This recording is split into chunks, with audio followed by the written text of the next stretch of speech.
Okay, so the name of this piece is called You Really Don't Know, and it derives from one day when I was sitting at the bus stop.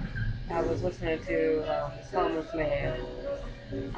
He was just being really kind of kind, generally was talking to people, and he asked someone if he could have some spare change. He wasn't being rude or really just pestering anyone about it. And I know people have their various opinions about homeless people and when he asked for certain things and whatnot. And someone said something really nasty. And he was like, "Why don't you just go get a job?" He was like, "Stop leeching off of people." He's like, we're all having hard times. Why don't you just stop being lazy?" And I felt the sting of that person's nastiness. They could have simply just said no if they didn't want to assist the person. Like, if you don't have it, you don't have it. If you don't want to do anything to help somebody out when they're asking you, you don't have to do that. It's just a simple yes or no question. But this person went the distance just to be purposely nasty at this person. And, the homeless guy, he just kind of looked and he just walked away.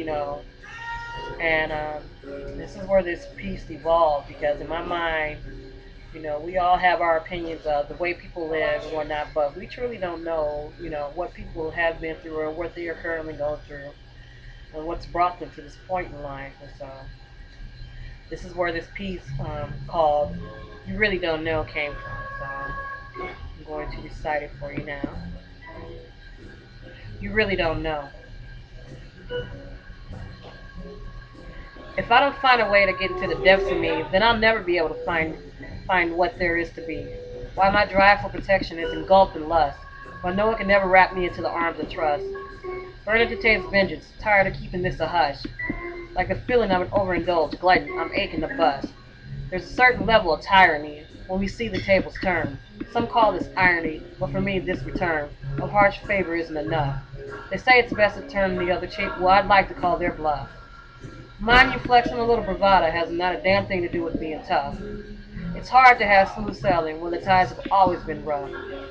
I don't buy into the docile way of thinking that I should be thankful for the crumbs of bread. Continue on with the generation of accepting my scraps, coveting my toil between my legs. How dare anyone tell me to stop looking at my troubles if by default you've been elevated to live a privileged life?